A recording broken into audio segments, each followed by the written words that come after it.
All right, welcome Energize Tribe. Today we get to dive into an important message. This is about getting to our healthy weight. And what does our healthy weight mean? Well, it means that we get back to the body weight that we're meant to be at. What many of us have noticed over this past year, and I've heard this from patients over and over and over again, is that this last year of having our life kind of turned upside down has really caused them to change what they're doing. They're sitting more, we're being less active, we're eating things that we hadn't eaten in the past. So we've heard this term, the COVID-15, get added to our bodies. And I think this is a really good time of year for us to be focusing on getting healthy. We're getting to the end of the pandemic, and more importantly, we're understanding that being healthy means many different things. Today, what we're going to be focusing on is our body weight, getting to our healthy body weight. And what is that? I also talked about getting 15 pounds healthier in 15 weeks. So I'm so excited to share this information. And I know that this is going to be information that you can hit the ground running. And for some of you, you may have some further questions, and we'll be here for you. So if you do have further questions on weight loss, on things that you can do to become more healthy, how you can change your diet to make that more healthy, we're going to go deep into that. Now, we're going to be hitting many, many things on the surface, but I want you to understand that there is more that we can teach and we can go over if you do have questions. So let's get started. So 15 pounds healthy in 15 weeks, right? So the first thing we need to do is we need to break the guessing machine. What's your objective? Right? Is it losing weight, right? Because this is what we understand. The quality of your questions determine the quality of your experience and the results that come along with it. Get clear on your goals and objectives. So what is your overall desired outcome? We want to make it objective and measurable so that we have functional goals as we go through any type of process, whether it's chiropractic care, whether it's weight loss, or whatever that is. So what are your objectives? Go ahead and write them in the side or write them in the chat here on our Facebook, if you're joining us on Facebook, or go ahead and go into our chat section. I'm just going to pull it up here on my screen, and go ahead and write in what you may have as your objective. Is it to lose weight? Is it to avoid disease? Is it to get stronger? Is it to get faster? Is it to get better performance, increase capacity, function, or something that involves all of them, creating optimal health? Optimal health is key, right? Optimal health is something that we want to be performing and doing each and every day. And as we talk about at Energize all the time, small things done consistently over time is what makes the biggest change in our overall health. So let's dive in. Let's help to understand what those changes can be. So what is optimum health? Right? We want to improve function. So whether this is biomarkers, or we want to increase performance, or we want to look healthy and have a healthy appearance, right? So we want to create that definition, right? Because looking great, feeling great, and functioning better, we want to understand what's going on, right? We want to be able to look good, feel good, perform better, but most importantly, we want to be healthier, right? Health is at the top of all of our minds, and health is always achieved from the inside. You know, so many things that have come up over this past year really have spoken to me about how our bodies are able to function and what we're supposed to be doing. Our bodies heal 100% of the time from the inside out, not from the outside in. So it's not always the things that you're doing or that are being done to you. It's the way that you're taking care of yourself day in and day out, the way that we think, the way that we move, and the way that we eat. So we want to eat well, move well, and think well. Today, we're focusing on eating well and understanding how our body is. So, you know, one thing that bothered me when I was shopping during this Christmas season is I saw something that said, Skinny is the new sexy. I don't think that's a good message that we're getting to our younger generation or to anybody else. What I want to think of is what we're seeing here. Healthy is the new sexy. Healthy doesn't necessarily mean that somebody is super skinny. It doesn't mean somebody is in a specific position. It means that our bodies are functioning at our optimal weight. Now, everybody's different, right? We have different types of body types, anywhere from a mesomorph to an exomorph to an endomorph. And we'll dive into those just a little bit more in a few minutes. But I want you to really understand, we want to set a new standard as to what's healthy. And I think coming off this pandemic, we're all ready to understand how our bodies can function and be better. So let's take a dive. The brutal facts, the present obesity epidemic is both troubling and informative because adiposity is largely caused by poor diet and inadequate physical activity. The emphasis on more downstream risk factors such as hypertension, dyslipidemia, and diabetes, and they address neither the root cause of obesity nor its full cardiovascular symptoms, right?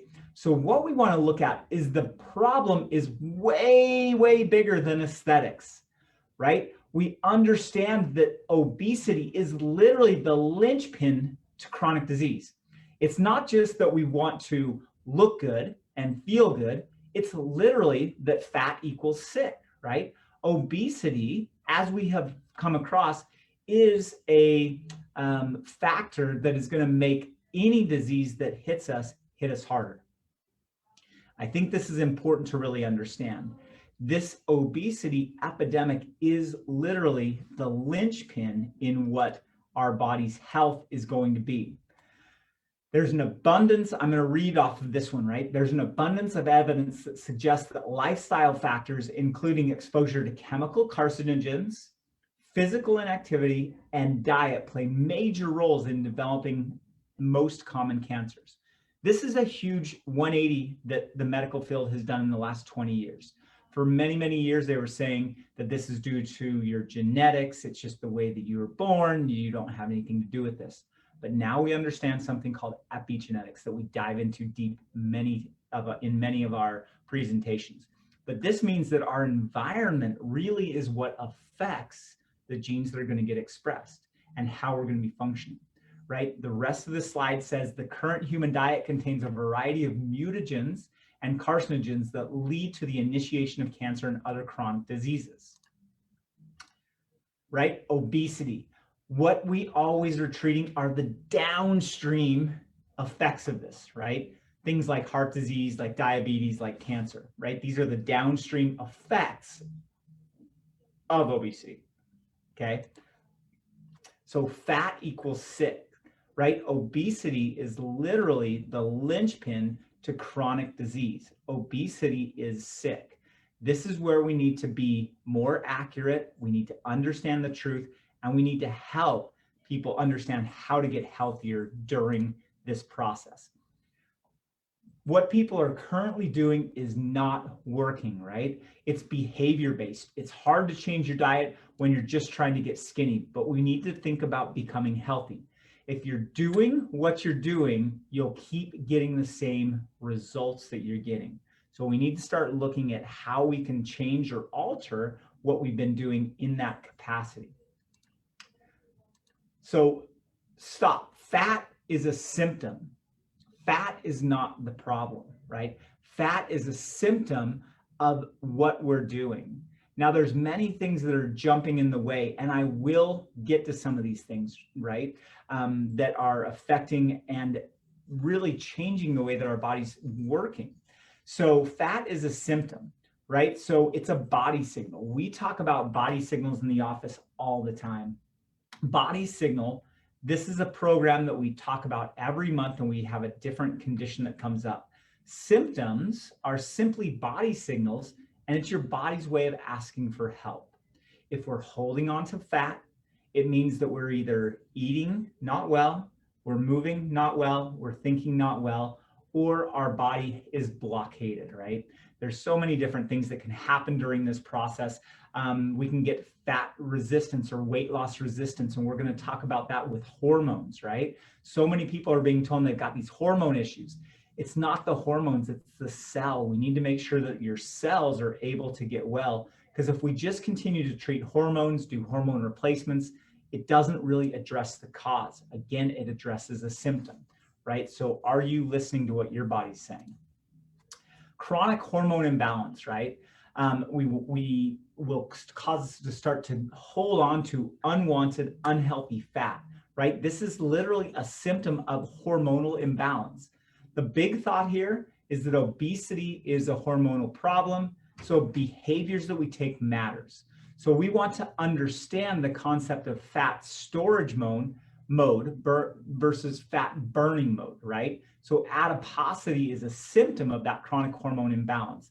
You must regain hormone balance through specific lifestyle changes and choices that directly impact hormone balance if you ever wish to conquer your weight and health issues. And just a hint, this doesn't mean doing hormone replacement. Your body is amazing, but we need to take away the blockages, the interference, to allow your body to start to function the way that it's supposed to. So the perfect hormone storm, right? Toxic, deficient food choices causes energy imbalance. That energy imbalance means that we have sedentary lifestyle, either caused by or from that sedentary lifestyle. We get excessive caloric intake, right? Now we add chronic social stress, lack of sleep, and chronic exhaustion to this. It literally creates a perfect storm. Remember the movie with George Clooney in it, right? If there's two storms, it's a big storm. But when there's three storms that merge together, it becomes the perfect storm. And in that situation, the perfect storm is not what you want, nor in this situation. So let's talk about this a little bit more so that we can see what's happening. So how do we regain control of your hormones? Now think about this for a second. When we test hormones, we maybe test saliva, we maybe test blood, we maybe test urine, right? This checks the hormone levels in our system. But what it doesn't do is it doesn't check how those hormones that are in our system get into the cell. Because guess what? If we have freely floating hormones in our body, whether it's thyroid hormone or whatever it is, if it can't get into the cell, our bodies cannot get well. It can't communicate. We have a chronic problem with getting the cell functioning well. And why is that? Because we have a cell membrane. That cell membrane is a phospholipid bilayer. What does that mean? It means that the cell is surrounded by a fat layer. That fat layer has small receptors that let hormones come in, let waste products get out. It's this exchange that happens and makes cells well. I'll let you know that you will not get well until you can fix the cell. So let's talk about some of these things. Food quality matters, right? The one thing that blew me away that I was researching is that 100 years ago, food had 80% more nutrients, 60 to 80% more nutrients. What does that mean? It means that today our food has 20% of the nutrients. How did this happen? Well, it's the chronic industrial farming of the dirt where we run crop after crop after crop. We don't have a place where some of the raw food goes back into the dirt. We wait for a season without planting. We plant and we plant and we plant, right? Number two is food quantity. So increasing our amount of food that we're eating, right? So we're going to address this as we go through this process today. Food rhythms. So making sure that when you eat food matters, right? Going through cycles of the food that we eat matters, right? We call this intermittent fasting. So we're going to jump into that a little bit, but more so we want to talk about diet variation. Diet variation is key, and this is something that has always happened naturally. But today in the Western world, people tend to eat on average the same 8 to 12 foods all year round. Our bodies are not meant to have that repetitiveness, right? We get used to the foods. Our bodies start to not react to them. Our activity levels are down, social stresses are up, sleep patterns are changing and not in the right direction. The top 5 dieting lies, right? Weight problems run in my family. We kind of talked about that. The weight problems don't necessarily run in the family. Maybe mom, dad, aunt, uncle, they were obese, they had a lot of weight, but weight problems don't necessarily run in families, right? So number 2, if you just eat less, then you'll lose weight. Or I'll just work it off at the gym, right? So these are the things that we start to hear. Calories are calories. So it doesn't matter if I eat 2,000 calories of sugar or if I eat 2,000 calories of what is good for me. And sleep, it doesn't have anything to do with it. So let's dive into each one of these and talk about these. Once again, I know that a couple people just joined. If you're joining us on Zoom, you can feel free to use the chat if you have any specific questions. So big lie number 1. Weight problems run in my family, right? Genetics don't have as much to do with it as we once thought, right? So genes, environment, and lifestyle are what overlap. This is called a Venn diagram that you're seeing on the screen right now. A Venn diagram, under what we see is we see those 3 balls, right? And where they overlap in the middle, that's where everything, this is the nexus. This is your experience. This is your body composition in this example, right? So this is where we want to see, it's where we want to be and how the body is supposed to function. So we look at genes plus the environment plus the lifestyle, right? All of these 3 things come together. So genes do have something to do with it, but what we have found out is that 90% or only 10% of disease is due to your genes, 10 to 15%. Genes get turned on and get turned off by the choices that we have in our lifestyle. So whether that's the things that we eat, the way that we move, the way that we think, all of these things get affected and will affect our genes. This is something called epigenetics. This is the study of how genes get turned on and get turned off. It's why you can take 20 people who have, say, a breast cancer gene, and only one of them gets breast cancer because it's a lifestyle. It's the way that we move, right? The environment that we're in, the environment's made up by the foods that we eat, the way that we think, the way that we move. So all of these things have an effect that overlap again, right in the middle. This is where the nexus is. This is where your body composition in this situation runs. So let's take a look at how this works out. So obesity trends among US adults. So 1990, you can see that we were very low. Everything was in the blue, right? These are low numbers. We go to 1998, we start seeing a little bit darker blue, 15 to 19% are obese, right? We move into 2006 and there's a major change in what's happening. Well, there's a lot that's really happened over this period of time. Since 1996, there's been a lot more chemicals that have been dumped into our food due to bigger industrial farming, adding of GMOs. The adding of GMOs makes it so that we have more chemicals on our food. Why is that? Well, because GMOs make it so that our food or the crops do not die when they're sprayed massively with herbicides and pesticides. So what this means is these herbicides and pesticides that are apparently safe for people, they go into our foods. This accumulation of toxicity starts to affect us on a cellular level so that our bodies are not able to function the way they're supposed to, right? So this is not a gene problem. Genes take thousands of years to change, right? If this was a gene issue, we would not see this changing, right? So we really start to see this massive shift, right?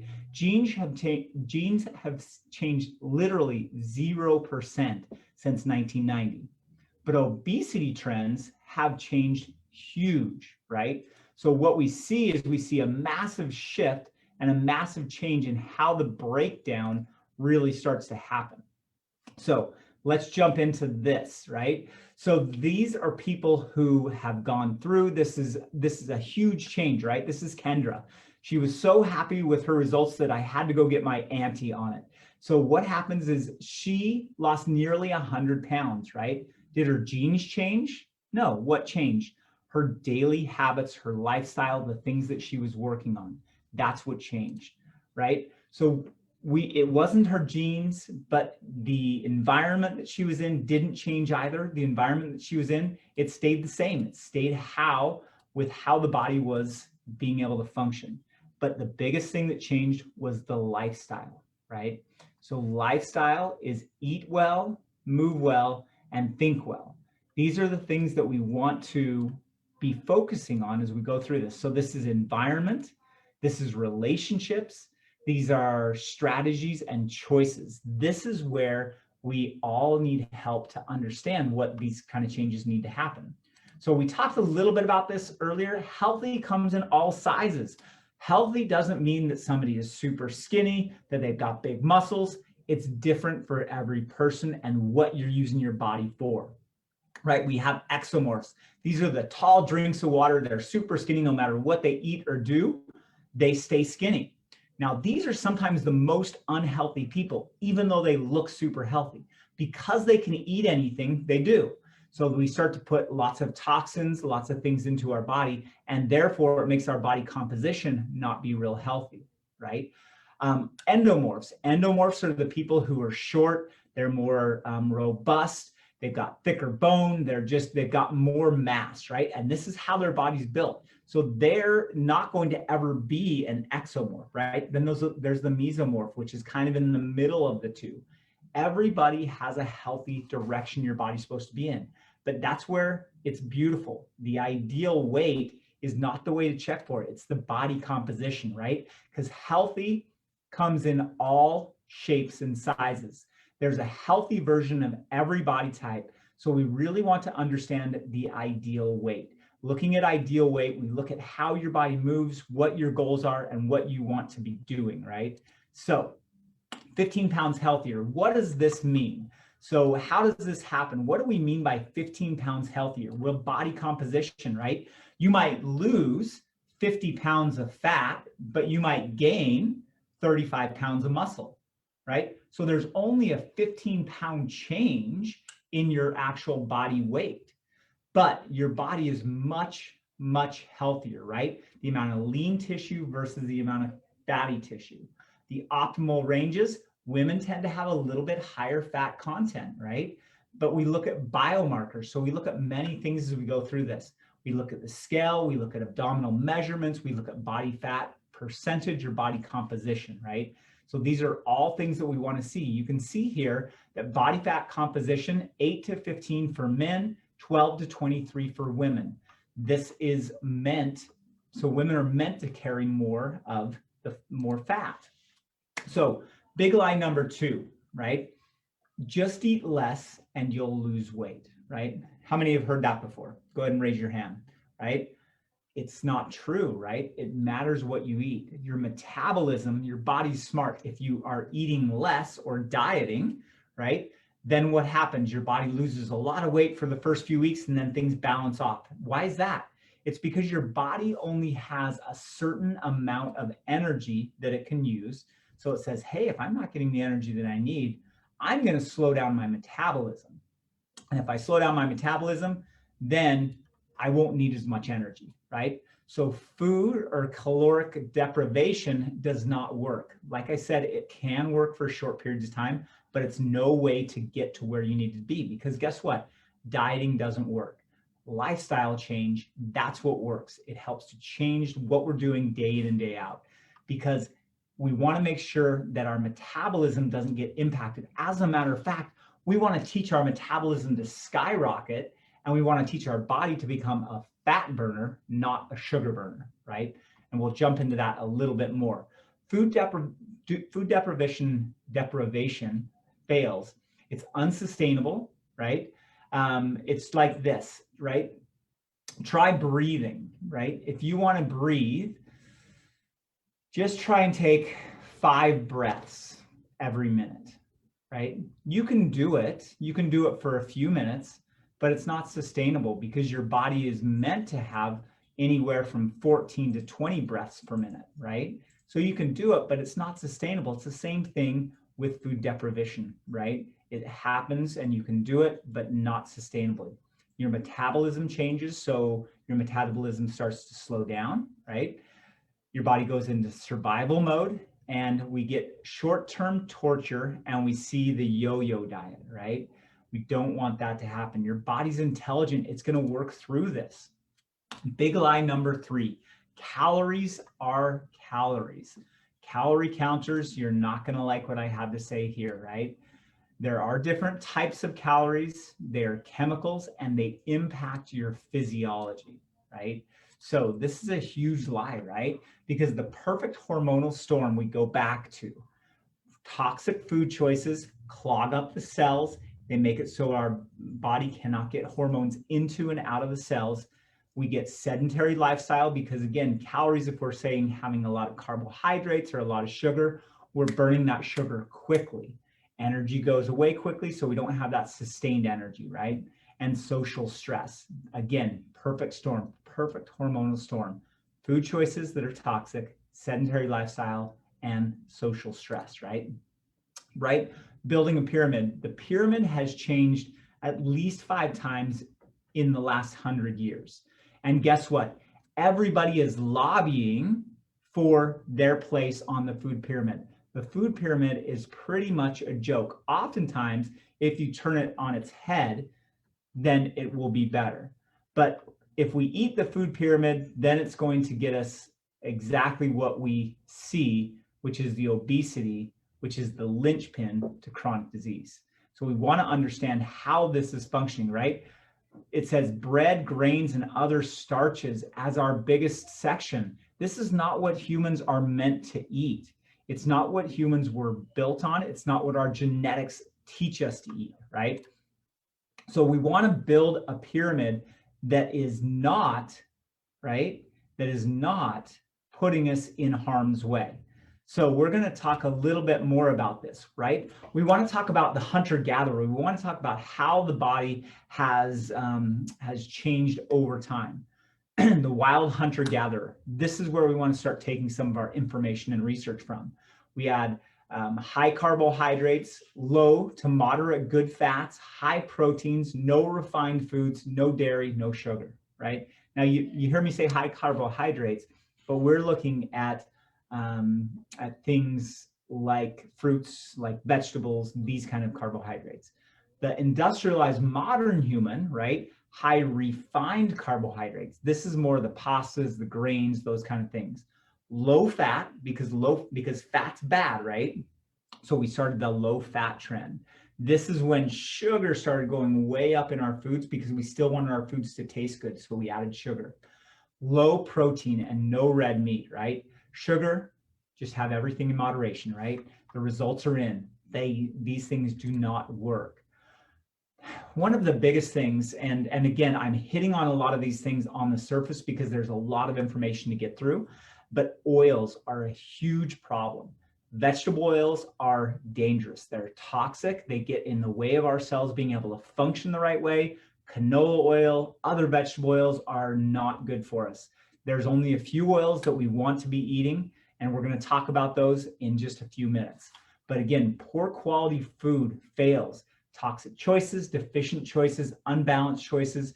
We get hormonally unbalanced and we get high glycemic loads. Hormonal impact, insulin, glycogen, and cortisol, right? So we're going to talk about how these guys work because hormones are huge. When I say insulin, you should think fat storage, right? Fat storage hormone. When I say insulin, it's fat storage hormone. When I say cortisol, cortisol is what happens when we become stressed. Now, stress is not a bad thing, even though oftentimes we think of it as being a bad thing. Stress is a good thing. Stress gets us to do what we need to do. Stress tests our body and makes sure that our body's functioning well. But when we get stuck in chronic stress, then we start to have problems because cortisol makes it so our body holds on to fat and energy because we think that there is a problem that's coming. So once again, insulin, think of fat storage hormone. So elevated insulin locks you into fat storage mode, which we don't want to have. We want to be burning our fat for fuel, right? So what causes elevated insulin? Sugars, refined carbohydrates, so these are fast carbs, dairy, energy imbalance, so excess of calories, too many calories, overeating, and under exercising or under moving, right? So moving is a huge part. And what we're going to talk about, exercise, the 30 minutes or 1 hour a day where you go out and bust your butt, that's not as great as making sure that you're trying to move throughout the day. Set an alarm, set a timer, get up every 30 minutes so you're able to move around. We talk about that in so many of our slideshows. So what is glycemic index, right? This is when a subject eats an amount of food containing 25 or 50 to 25 carbohydrates, and then we're able to measure it. Over a period of 2 hours, blood glucose is measured, 0 minutes, 15, 30, 45, 60, 90, and 120, and then plotted on a graph. The area under the curve is calculated. The response of test food is compared to reference levels, right? So when we look at glucose, so this is when somebody eats sugar, we see a massive spike in that energy level or blood sugar level, and then it comes down. With lentils, we see a more balanced kind of blood sugar level, right? So we look at high glycemic index foods. Now, this is important to look at because this actually talks about what's good and what's not so good, right? So this, we can see that rice Chex is high, cornflakes is high, but look down here, whole wheat bread is just 1 point under white bread. So even though whole wheat bread we think is better for us because it has higher fiber, it doesn't have much of a glycemic index change, right? We see refined sugars, grains, vegetable oils, and dairy are 70.9% of calories in the US food supply, right? Meats, fish, 15.7%. This is a major displacement from what the body is supposed to be having, right? These foods that we see below comprise 70% of our energy in the typical Western diet, but were virtually unknown during our ancestral diets, right? So there's an inflection point, right? For years on this graph, you can see like literally, if we went back, way back, like literally 200, 300, 500, 1,000 years, this line would be pretty flat, right?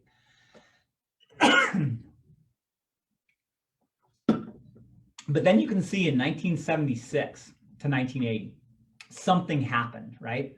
What do you think happened, right? Well, I don't know.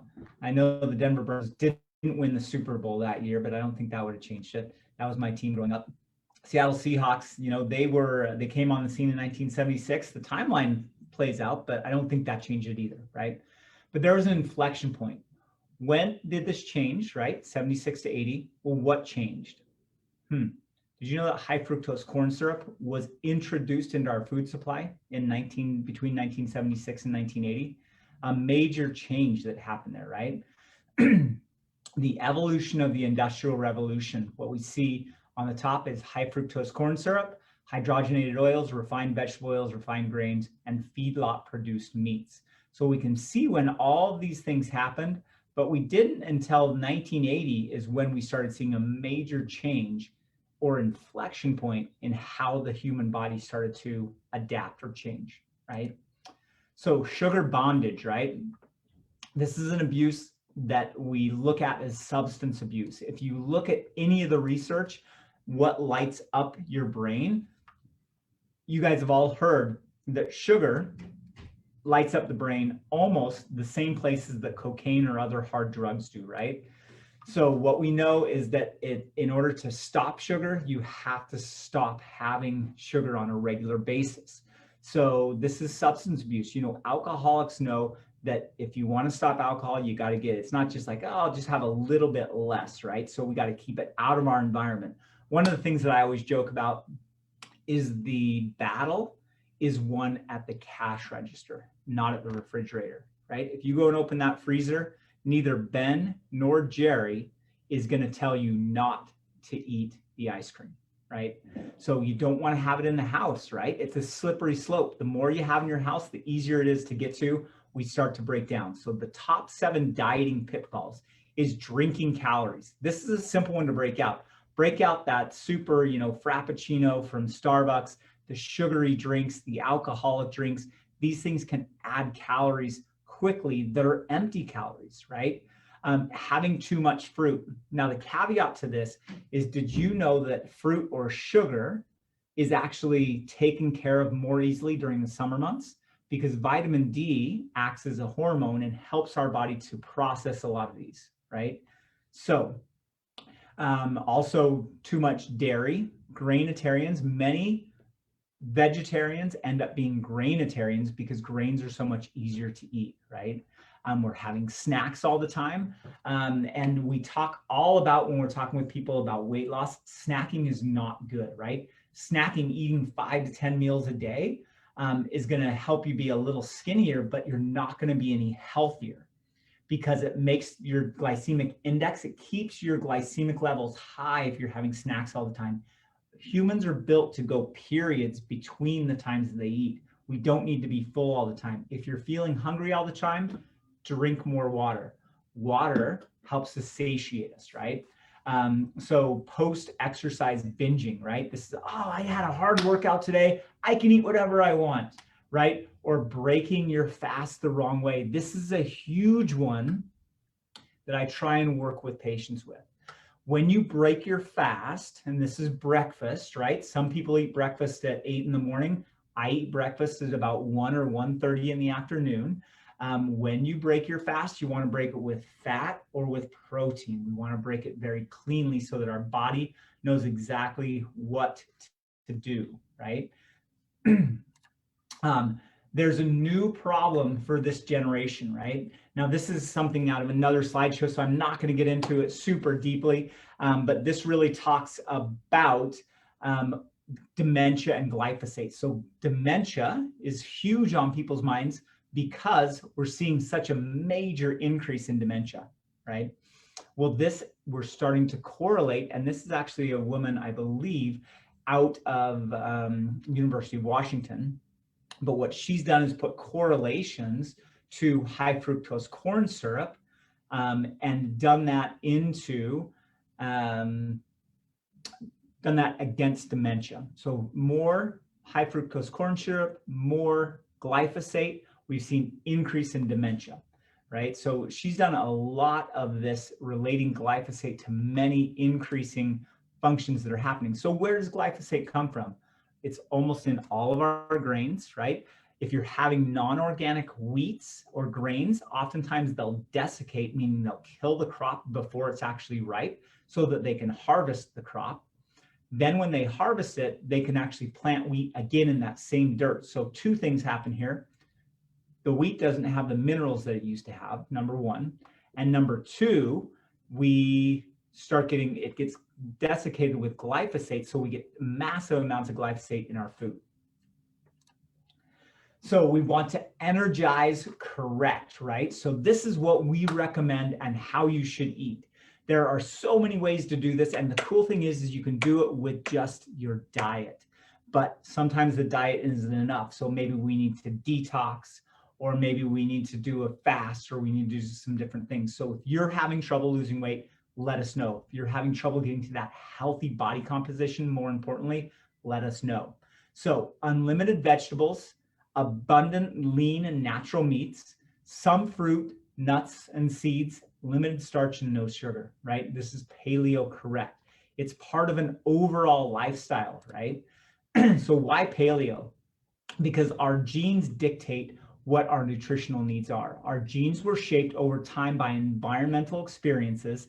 Our genes really haven't changed for about 40,000 years. So up until 500 generations ago, 2.5 million years before that, all humans ate the same diet.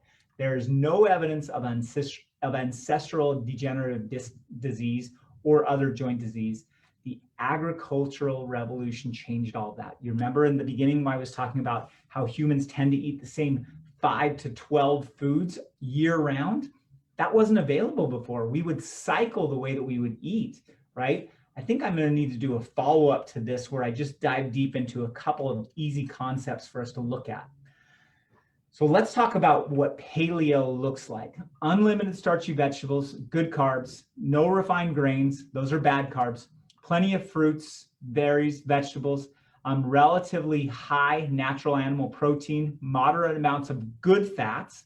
We're going to talk about good fats in just a few minutes. High in fiber, high in potassium, and then sodium. We're starting to see a change in this. If you're having paleo or more a ketogenic type of a diet, we actually need to increase our salt, because prepared foods or boxed foods have a ton of sodium in them, but when we're eating whole, organic, or natural foods, we don't. So we do need to actually add more salt than what you think. Rich in phytochemicals, vitamins, minerals, and antioxidants. These are the things that we need to have. So what does the zone look like? Very similar to paleo in food choice options, but we look at about 40% carbs, 30% protein, 30% fat. We call it the rule of thirds. So this is one way that you can look at and follow. But again, I like to just choose good whole food diet, right? So where's the plants, fats, and the protein? This is what you want to be doing them. You need them every time you eat. The plants, the fats, the protein, where are they, right? And it can be delicious, right? We can make an omelet or a frittata that has spinach, that has onions, that has peppers, right? We can have a good natural sausage that's there, right? We can make these things healthy. We can have an egg salad with avocado, probably one of the best meals that you can have. Eggs are one of the best, most natural and congruent with our body. Avocados have a lot of great fat, right? Having good grass-fed beef, it is as good for you as what salmon is, right? We can have pancakes that are made from no grain, right? We can use these cassava flour. We can have these paleo pancakes. And oftentimes what we do is add protein to ours too. So in our house, when I make pancakes, we use Pamela's a lot of times. So this is still a grain, but it is, but it's non-gluten. So we'll add protein to it. So collagen protein you can cook or heat, and it doesn't denature it. So that's a great one to use. Great big salads, making sure that you're getting some fat. Again, the fats, I keep alluding to this. So let's just talk about the fats right now. The fats that are good: avocado oil, olive oil, coconut oil. Those are the main fats that you want to cook with and that you want to eat, right? Dr. Gundry oftentimes talks about the main reason that you eat is to get as much olive oil into your system as possible. When we get good fats in, the membranes of our cells start to thrive. When the membranes of our cells start to thrive, our bodies and the hormones can balance more easily. So start eating good fats. That's a good first step, right? I just have lots of pictures to make you hungry. It is lunchtime. So we're just going to go through some good salmon with the salmon skin. Again, wild salmon, not farmed, right? So let's jump into the do's and the don'ts. So do's, right? Starchy, non-starchy vegetables, some fruit, meat, poultry, fish, range-fed eggs, natural fats, some nuts, seeds, and drink water, right? Don'ts. These are sometimes the most important ones to look at. Refined carbohydrates, cereal grains, sweeteners, bad vegetable oils. Again, at the bottom, exceptions are olive, avocado, palm, and coconut. Dairy products, soda, juice, and alcohol, right? The perfect storm. Sedentary lifestyle. Let's talk about being active. We need to get active, right? The wild human in captivity, what does it create? That's right. We're sitting too damn much. We need to get up, move around, make sure that you're taking breaks during the day, especially if you're working from home. Every half hour, get yourself up, walk around the house, go outside, take a few minutes to walk around, get your body moving. These movements are super key to make sure that your brain and body are getting turned on, right? Humans living today inherited a genome that was programmed for daily moving, right? We require it. It's a required nutrient. Movement is daily physical activity and a high fiber diet, right? We want to make sure that our bodies are moving. And this doesn't mean that you have to go running or that you have to do anything like that. We need to have our bodies moving. Just try doing a full range of motion of your back or your spine, rotating side to side, tipping your head forward and back. There's so many great things that you can do during the day to move. Just get moving. What causes elevated insulin, right? We talked about sugar, refined carbohydrates, dairy, but big time is the energy imbalance. Too many calories, too little activity, so our body starts to have too much insulin. right? Big lie number 4 is I'll just work it off at the gym, right? I work out hard at the gym, but this is the thing, our body, if we're only working out an hour a day at the gym, if we work out an hour a day at the gym, right, it doesn't make up for it. Food acts like a chemical in the body. That's why we say, let food be thy medicine. There is a hormonal impact on what you eat, how you move, and how you think. So we want to look at our caloric needs. So energy balance economy, right? Thrifty genes, our body's smart. It wants to be very efficient in how it uses the calories that we have. Very easy to consume calories, especially when we're using those drinks or different things like that to get high calories that are high in sugar. But it's difficult to burn them, right? Especially with a sedentary lifestyle. So 30% gym, 70% diet. Abs are literally made in the kitchen, not in the gym. And I would say, I wrote this slide a little while ago, I would say that probably 80% diet, 20% in the gym. Because the gym, I become less of a fan of and more of a fan of trying to get everybody to get out and move and to walk and to add movement into their daily routine, right? Exercise is critical in achieving optimal health and correcting the metabolic derangement. You have to be able to move, to sweat, to pant. Your body needs to be able to recondition your metabolism, right? It is still important to exercise as though our survival depends on it. This is a key concept, right?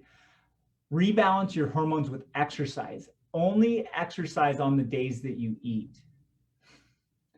Exertion is key. Move, sweat, and pant 30 minutes plus a day.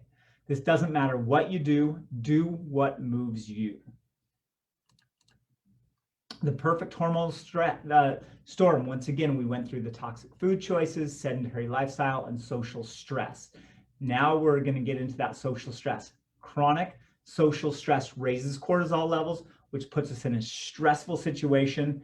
This puts us in sleep deprivation, and it really starts to affect our weight majorly.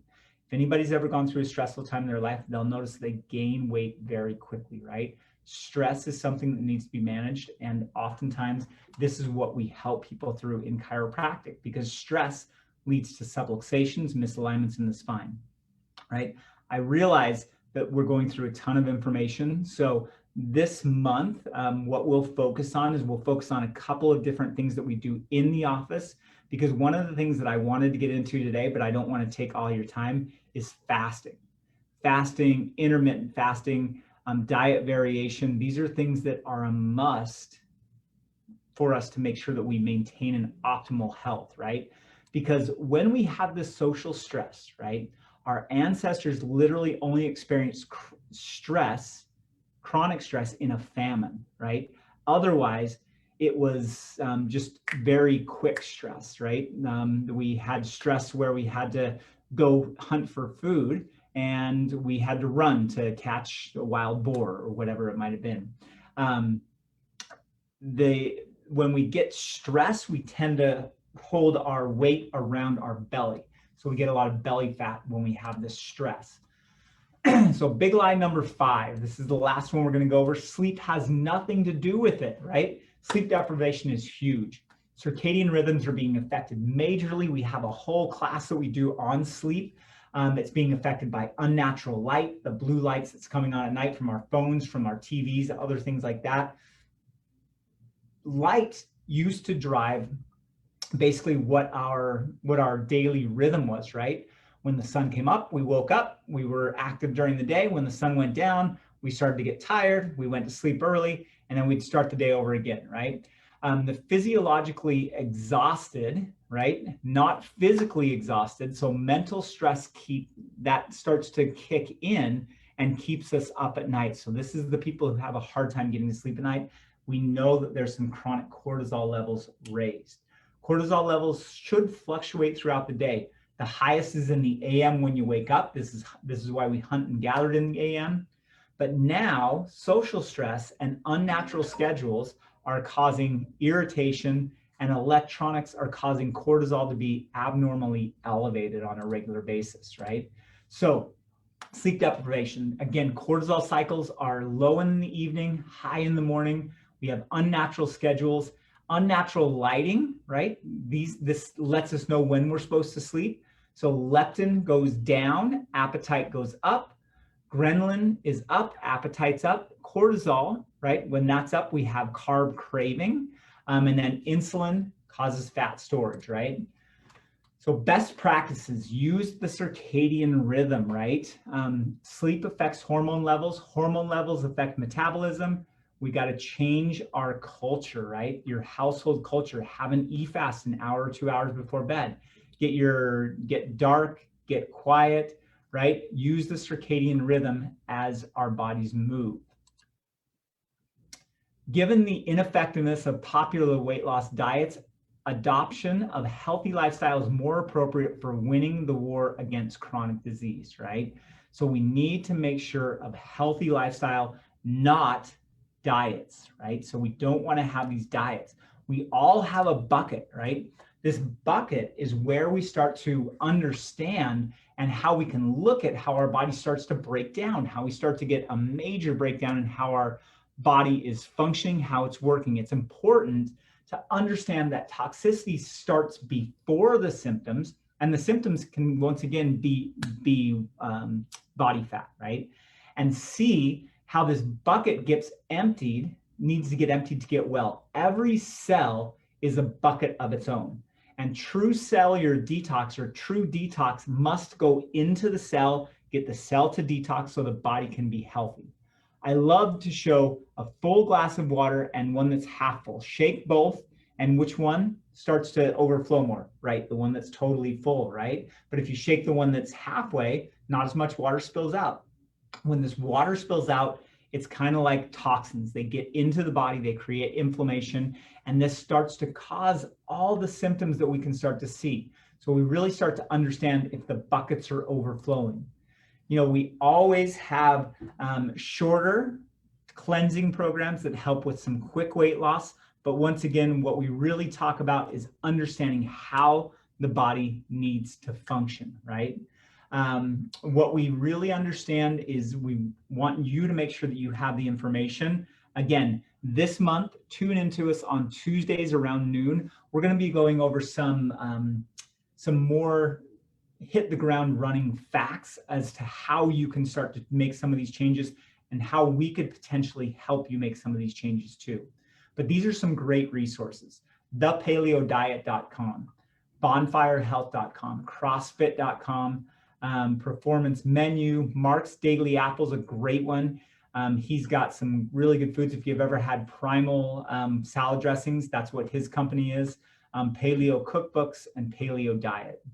So there's a few different ones here. I always like to reward action takers, and I actually didn't talk about anything about weight loss or detox today. But what I'm going to do here, because we're going to talk about these over this month, over the next week, if anybody wants to do True Cellular Detox, we will usually talk about and do a 20% discount on days when we go over that. So we'll probably do that later in the month.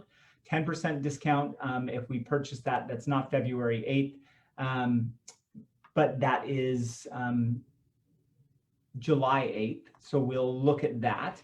Most importantly is that you guys get your questions answered. I didn't see many questions that were coming up today. So I would love to create a space where you guys can go ahead and ask questions around weight loss. We have a Facebook group page that is called, actually, I'll post it down in the link to it down in the in the notes on Facebook. What's important is that you guys get questions answered. We'll be monitoring the comments on this webinar. And if you do have any questions, let us know. We can invite you into one of two groups, either a fasting group or into a True Cellular Detox group where we answer questions more specifically. But today was hopefully about getting your head wrapped around getting into a healthy body composition. If there's anything that we can help you with, please leave comments below so that we can help with that. You can schedule a consultation here in the office to talk about to talk about any kind of weight loss that you have questions on. But we will be focusing on this all month. So any questions that you might have, go ahead and leave them here so we can get those questions answered. If you have something more specific, feel free to email me. My email is Dr. Jeremy, so drjeremy@energizechiro.com, and I'll look forward to seeing you in the office or talking to you online. And once again, we're always here to help you understand how to energize your life and educate you toward a healthier, more happy future.